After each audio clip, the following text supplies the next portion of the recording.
Sí. del presente y vayamos un poco al libro, ¿no? Digo, El libro habla de esto tiene que ver también con el libro. sí, Si sí, contamos sí. cosas Todo del libro. tiene que ver con el libro, Todo pero tiene que ver con todo, como digo yo. Ahí en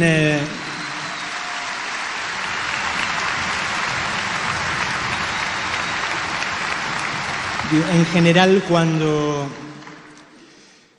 los asociamos a ustedes, a Santa Cruz, tendemos a pensar en la parte en la que ya conocimos inevitablemente a partir de los medios, eso, cuando vos eras diputada, cuando Néstor ya era gobernador, etcétera, etcétera.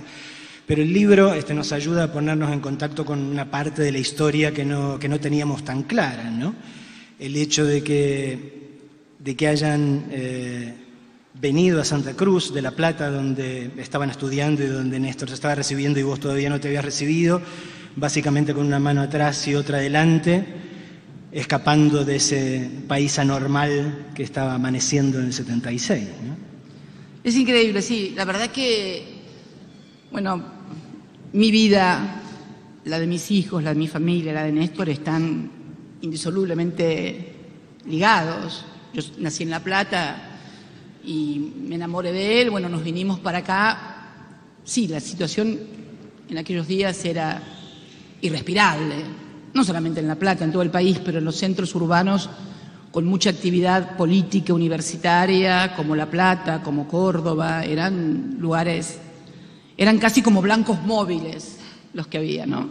Así que nos vinimos para acá y sí, en este Río Gallegos vinimos y en un país anormal, en un país donde no había gremios, no había actividad sindical, estaban todos los gremios intervenidos, habían desaparecido comisiones de delegados en las fábricas internas completas, estaba prohibida la actividad política, no había parlamento, no había política.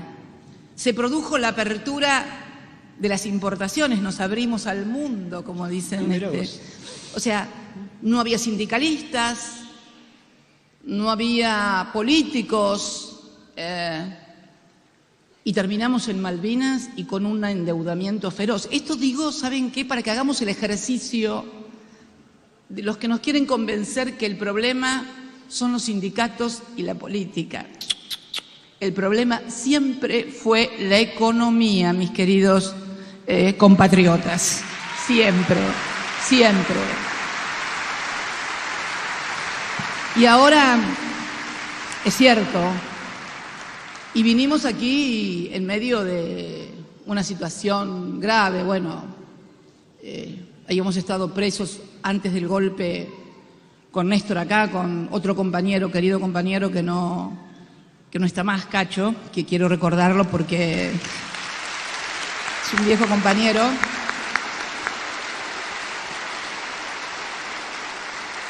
Y bueno, y vos sabés que qué notable, ¿no? Porque es cierto, nos trajo un país normal a Santa Cruz. Y en Santa Cruz comenzamos a construir con la Intendencia de Santa Cruz. Vos sabés que va a ser ahora 32 años, este 10 de diciembre, que Néstor asumió como intendente de esta ciudad de Río Gallegos.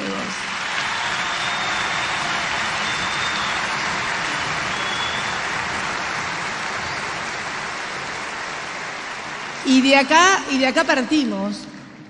Néstor hizo una intendencia espectacular. Gallegos era una preciosura, como había quedado con sus lucecitas.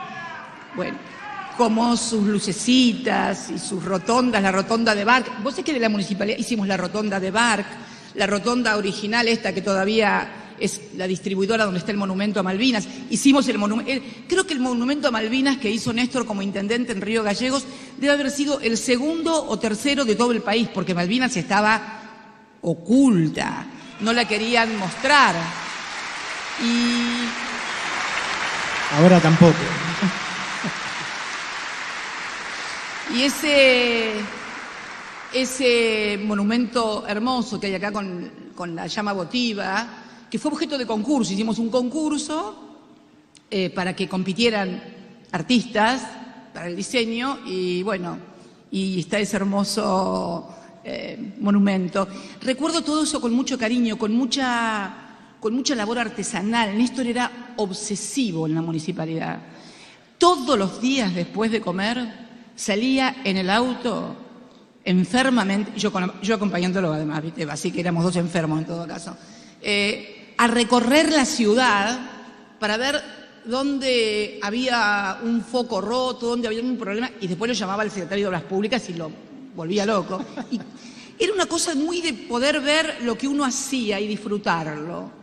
Me acuerdo que cuando hicimos la rotonda, la primera rotonda, porque cuando vos llegabas, en la ruta 3 llegaba a la ciudad y había un semáforo que tenías que estar 82.000 horas para que te habilitara, para que ingresaras a la avenida principal, a San Martín, porque por esa misma avenida te ibas para Tierra del Fuego después, para el cruce del estrecho. Y entonces había que solucionar hacer una rotonda. Hicimos esa rotonda y el miedo nuestro era, ¿será buena la rotonda? ¿No se matarán porque hicimos las cosas mal? ¿La habrán proyectado bien? Así que yo todas las noches con Máximo chiquito salía a dar vueltas con el Peugeot, tenía un Peugeot 504, a dar vueltas por la rotonda. Fue impresionante. Y bueno, y esa obra impresionante que él hizo como intendente lo catapultó después a las 3 gobernaciones que transformaron literalmente a la provincia de Santa Cruz. Aeropuerto de Calafate, Puerto de Aguas Profundas de Caleta Olivia.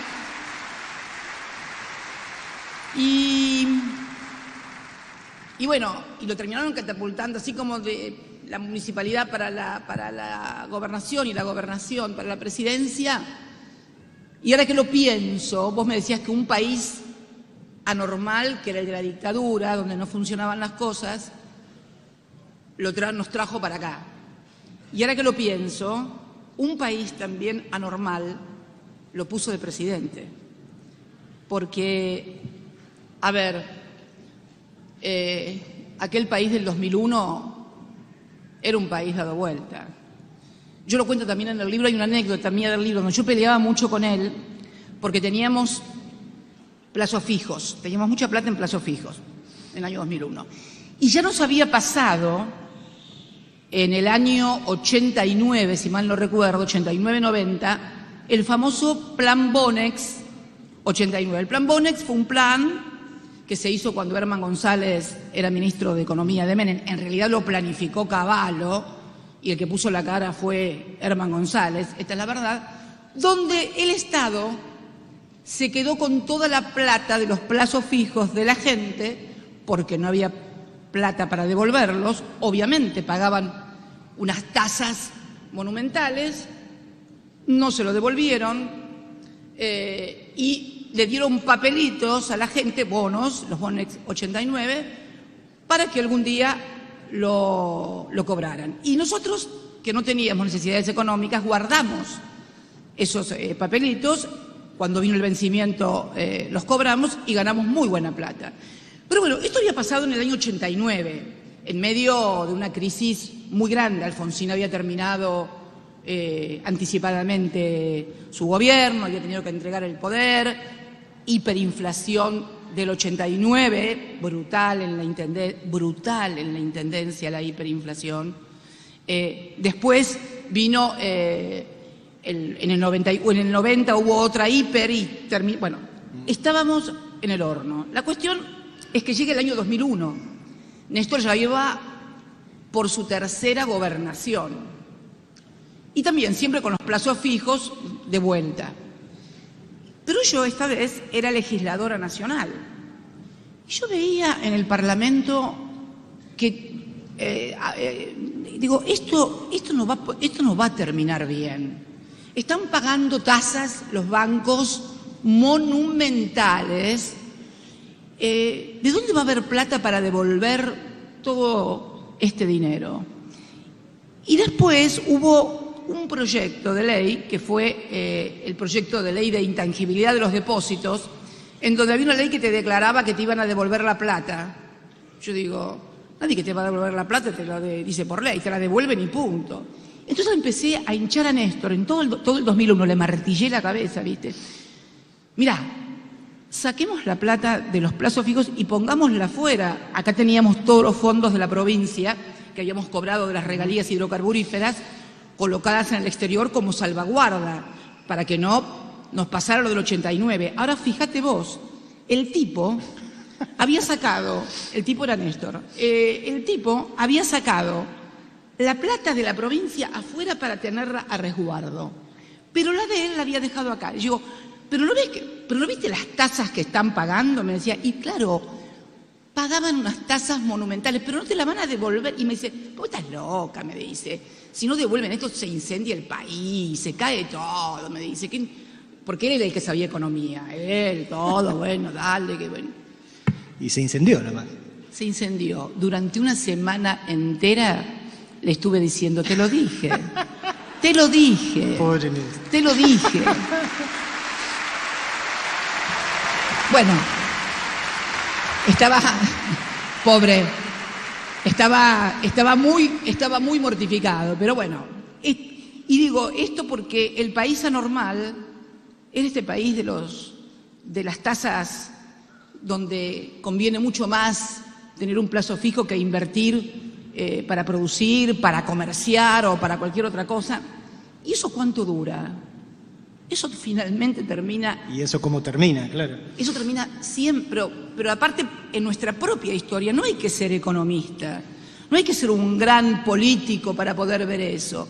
Simplemente es tener memoria y no repetir los mismos errores. No hace falta ser contador, economista. Yo no soy contador ni economista, soy abogada, pero además tengo memoria histórica y veo. Entonces, digo, ese país anormal nos catapultó también a la presidencia, porque siempre decíamos que nosotros íbamos recién a poder intentar tal vez estaba hablando de 2001, el 2007. Esa era la fecha que Néstor tenía originalmente en su cabeza de lanzarse a la aventura presidencial, ¿no? Y bueno, fue el país anormal el que adelantó los tiempos de lo que fue, creo, sí, sin lugar a dudas, una experiencia histórica sin precedentes, porque le habían convencido a los argentinos que no se podía hacer absolutamente nada, ¿no? Si vos me decís qué diferencia hay entre aquel país y este, yo te diría, por ejemplo, que allá en el año 2001 gritaban que se vayan todos. ¿Por qué? Porque había habido mucha expectativa, mucha esperanza en lo que es en lo que fue la alianza, en la política. Bueno, y el fracaso era como que había fracasado lo anterior, había fracasado esto, pero vos imaginate a qué punto se manipulaba que, pese a lo que había pasado en el 2001, si vos sumás los votos de López Murphy y de Menem, habían llegado al 41, 42. En cambio, en esta etapa, después de 12 años y medio de gestión, donde probamos, porque probamos que se podía estar sin el Fondo Monetario Internacional monitoreando la economía, porque pagamos además, le pagamos al fondo uno arriba del otro. Y era deuda que no habíamos tomado nosotros. Vos sabés que nosotros pagamos toda la deuda que nunca habíamos contraído, inclusive cuando reestructuramos la deuda con la quita, que también fue una quita histórica porque nunca nadie había reestructurado la deuda con una quita de las características que logró Néstor. Realmente te das cuenta de que cómo le meten cosas en la cabeza. ¿Y cuál es la diferencia? En aquel momento yo estoy segura que nadie creía que se podía hacer algo sin el fondo o que se podía reestructurar con quita y demás. Y la ventaja es que hoy hay una porción muy importante ya de la población que sabe que ese país es posible y que pugna, en definitiva, por persuadir a los que todavía, porque les enferman de odio la cabeza, porque los ponen violentos, piensan que es bueno seguir perdiendo el trabajo, que es bueno no llegar a fin de mes, que con tal de que no esté fulanito o menganita, o que no estén los peronistas o los kirchneristas. Yo digo, basta con todo esto. A ver, Si no te gusta la política, por lo menos pensá en tus hijos. Yo quiero que mis hijos y mis nietos se queden a vivir en la República Argentina y que este sea el futuro. No sé, seguí siendo antiperonista si querés, pero que los pibes tuyos y tus nietos se puedan quedar a vivir acá, en tu país, en su patria. Me parece, digo, ¿no? Yo creo que